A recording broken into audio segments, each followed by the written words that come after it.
Islamic speech مذہبی scholar حضرت مولانا عبدالغفور حیدری speech.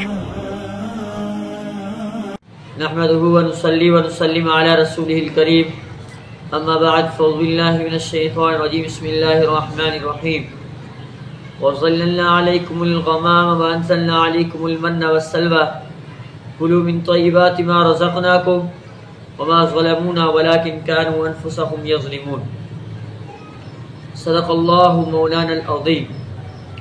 عزیزان محترم، میرے عزیز سامعین مکرمین، اللہ کے بڑے احسان کرم جس نے ہمیں درس دینے اور سننے کی شرف نصیب فرمایا. آج ہم یہودیوں پہ احسانات اہلیہ یعنی کہ الہی جو کی تفصیل ہے وہ بیان فرمائیں گے کہ اللہ تبارک و تعالیٰ کی طرف سے جو کہ یہود پہ اللہ نے اپنے احسان جو ہے نا ان کے اوپر فرمائے وہ بیان فرما رہے ہیں. سابقہ آیات جو ہم نے بیان کی ہے، فلاں فلاں بلائیں ہم نے تم پر سے دفع کر دی، اللہ تعالیٰ نے بیان فرمایا وہ مصیبت سارے مصیبتوں کے پیچھے تفصیل بیان کی کہ ہم نے وہ مصیبت دور کی، جیسے کہ فرمایا وَإِذْ نَجَّيْنَاكُمْ وَأَنزَلْنَا عَلَيْكُمُ الْغَمَامَ، وہ سے فلاں نعمتیں ہم نے تمہیں عطا فرمائی. جیسے غمامت کی جمع یعنی یہ آسمان کو چھپا لیتا ہے، اس لیے اسے غمامہ کہتے ہیں.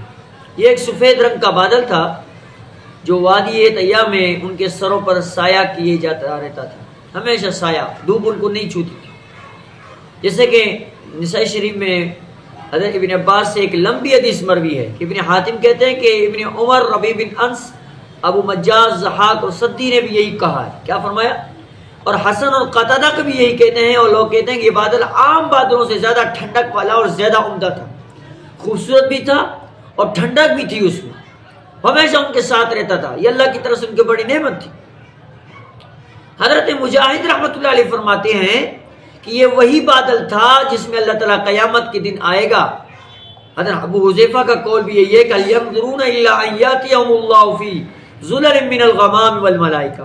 اس آیت میں ذکر ہے کیا ان لوگوں کو اس کا انتظار رہے کہ اللہ تعالیٰ اس کے فرشتے بادل میں ہیں. یہی وہ بادل ہے جس میں بدر والے دن فرشتے نازل ہوئے.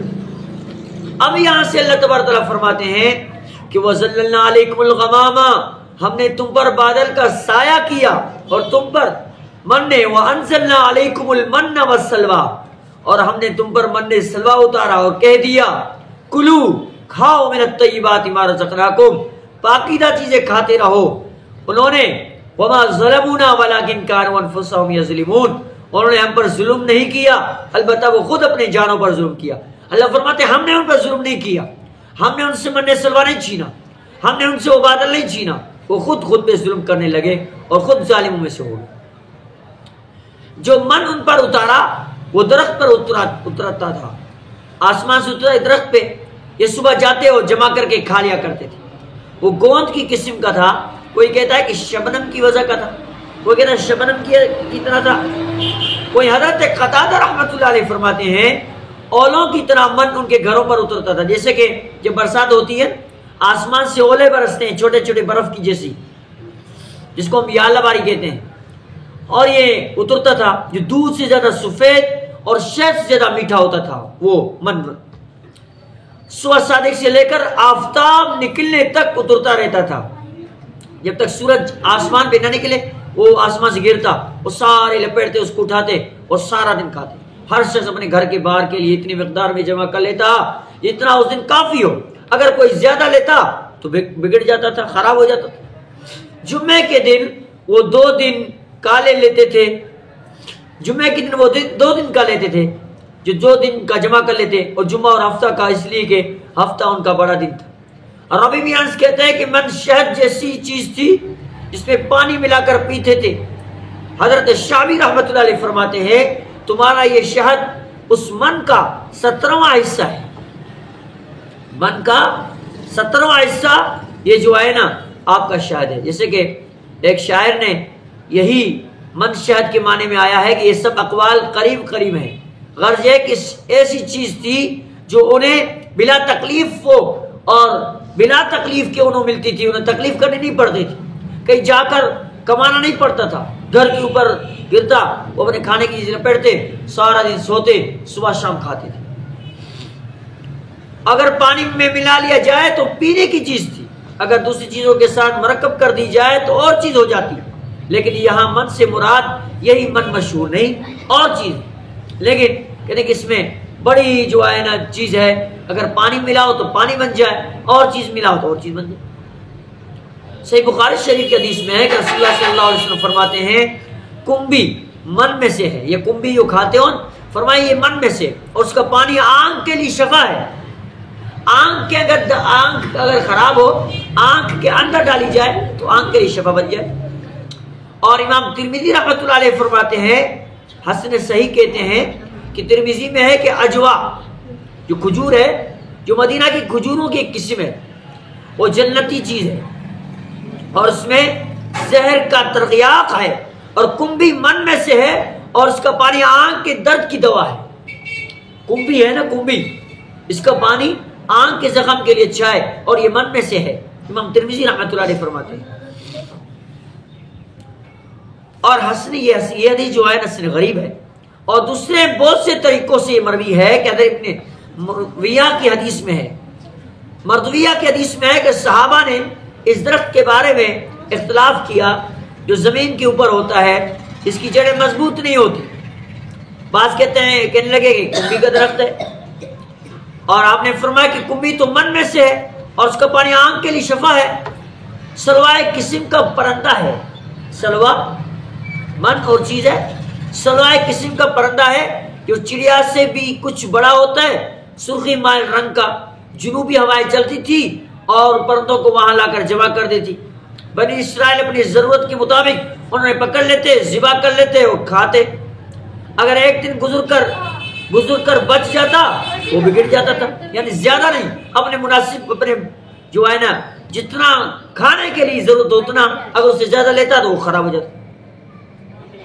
جمعے کے دن وہ 2 دن کے لیے جمع کر لیتے تھے کہ ہفتے کے دن ان کی چھٹی ہوتی تھی، چھٹی کرتے کہ ہفتہ کے دن ہمارا 12 دن ہے، کیونکہ ہفتے کا دن ان کے لیے عید کا دن ہوتا تھا یہود کے لیے، اور ان عبادتوں میں مشغول رہنے اور شکار وغیرہ سے بچنے کا وہ جو ہے نا ان کو حکم تھا، اور وہ شکار سے بچتے اور عبادت کر لیتے تھے۔ بعض لوگوں نے کہا کہ وہ پرندہ کبوتر کے برابر ہوتے تھے، 1 میل کی لمبائی چوڑائی میں 1 نیزے کے برابر اونچا ڈھیر ان پرندوں کا ہو جاتا تھا۔ یہ دونوں چیزیں ان پر وادی طیہ میں اترتی تھی، جہاں انہوں نے اپنے پیغمبروں سے کہا تھا ان جنگل میں ہمارے کھانے کا بندوبست کیسے ہوگا، اتنے بڑے جنگل میں موسیٰ ہمیں لائے ہو، یہاں کیسے کھائیں گے۔ یہ دونوں چیزیں ان پر وادی طیہ میں اللہ نے اتاری، تب ان پر من سلوہ اتروا گیا۔ اور پانی کے لیے جب حضرت موسیٰ سے درخواست کی گئی تو پروردگار عالم نے فرمایا پتھر پہ لاٹھی لگاؤ، پتھر پہ جب حادثہ مارا اس پتھر میں سے اللہ تبارک و تعالیٰ نے 12 چشمے نکالے، انشاءاللہ وہ پڑھیں گے۔ بنی اسرائیل کے 12 قبیلے تھے، ہر قبیلے کے لیے ایک چشمہ اللہ تعالیٰ نے بانٹ دیا، کیونکہ اگر ساتھ ہوتے تو لڑ پڑتے، تو ایک جدا اپنا جو ہے نا چشمہ لے لیا۔ اور جتنے میدان میں بغیر کسی مشکل کے اللہ نے ان کے لیے سایہ کا بندوبست کیا، جیسے اللہ نے فرمایا کہ ہم نے آپ کے لیے ایک جو ہے نا بادل دیے جو سایہ کرتا رہتا آپ کے اوپر، اور ان کے قد کے بڑھنے کے ساتھ ساتھ ان کے کپڑے اللہ نے دیے، ان کے قد کے مطابق ان کے کپڑے بھی بڑھتے جاتے تھے، اور 1 سال کے بچے کا لباس جو اس کا قد بڑا ہوتا جاتا اس کے کپڑے بڑے ہوتے جاتے۔ موسیٰ سے کہا ہم نے کپڑے اتنے کہاں سے لیں گے، ہمارے کپڑے تو ہمارے پاس ہے نا، غریب ہے۔ تو اللہ نے فرمایا کہ وہ کپڑے پہناؤ، سال کا بچہ ہوگا، بڑا ہوتا جائے گا، کپڑے خود بخود کے ساتھ بڑے ہوتے جائیں گے، نہ پھٹے گا، نہ خراب ہوگا، نہ میلا ہوگا۔ ان تمام نعمتوں کا ذکر مختلف جگہ پر انشاءاللہ قرآن مجید میں موجود ہے، جس کی آیت جو ہے نا باہر کے لیے جو چشموں کے لیے اللہ نے وَإِذِ تَسْقَى موسیٰ، اللہ نے فرمایا کہ ہم نے پانی کے بندوبست کیا۔ حضرت حضلی رحمۃ اللہ علیہ کہتے ہیں کہ سلوا شہد کو کہتے ہیں، لیکن ان کا یہ قول غلط ہے۔ سورج رحمۃ اللہ علیہ اور جوہری نے اس پہ کہا ہے کہ ان کی شہادت میں عرب شاعروں کے شعر اور بعض لغوی محاورے بھی پیش کی گئے ہیں۔ تو یہ سب کچھ اللہ تبارک و تعالیٰ نے یہ بیان کر کے یہ سب کچھ یہ بتایا کہ بنی اسرائیلیوں کی حالت کا نقشہ آنکھوں کے سامنے رکھ کر اصحاب رسول صلی اللہ علیہ وسلم کی حالت پر نظر ڈالو. باوجود سخت سے سخت مصیبتیں جھیلنے اور بے انتہا تکلیف برداشت کرنے کے وہ اتباع نبی اور عبادت الہی پر جمے رہے. نہ معجزات طلب کیے، نہ دنیا کی راحتیں مانگی. موسیٰ نے کہ صحابیوں نے تو بہت کچھ مانگا، لیکن صحابہ کو مد نظر رکھتے فرمایا کہ کتنی مصیبتیں جھیلنے کے باوجود بھی کبھی معجزے کی درخواست نہیں کی، کبھی بھی جو ہے نا اپنی راحتیں نہیں مانگی، نہ اپنے دیش کے لیے کوئی نئی چیز پیدا کرنے کی خواہش کی.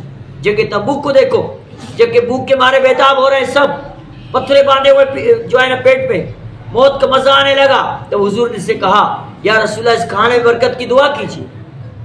اس کے بعد جو کچھ بچا کچھ تھا جمع کر کے حاضر کر دیا، سب مل کر بھی نہ ہونے کے برابر بھی تھا. حضور صلی اللہ علیہ وسلم نے دعا کی، اللہ تبارک و تعالیٰ نے دعا قبول فرمائی اور اس چیز میں اللہ نے برکت دی. سب نے خوب کھا کر سیراب کیا اور تمام نوشدان اپنے پانی بھی بھر دیے. قطرہ قطرہ جو پانی کے لیے ترستے تھے اللہ نے برکت دی. اللہ کے رسول کی دعا سے ایک ابر آیا اور ریل پل کر برسا، بہت برسا. ساروں اپنے مشکویزیں، اپنے برتن، اپنی چیزیں سب بھر دی. بس صحابہ کی ثابت قدمی اور الزم کامل اتباع اور سچی توحید نے ان کے اصحاب موسیٰ پر قطعی فضیلت ثابت کر دی اور ان کو سب سے اعلیٰ کر دیا. وہ موسیٰ کے صحابی بہت کچھ مانگنے لگے، محمد کے صحابی سب کچھ دینے کے لیے تیار ہو گئے اور جان نچھاور کرنے کے لیے تیار ہو گئے. اللہ کریم سے دعا ہے رب العالمین ہم سب کو عمل کرنے کی توفیق عطا فرمائے. وما علینا الا ہمارے تمام اسلامک ویڈیوز کو دیکھنے کے لیے ہمارے چینل کو سبسکرائب کریں اور گھنٹی کی بٹن کو دبانا نہ بھولیں تاکہ تمام ویڈیوز بے وقت آپ کو پہنچتے رہیں.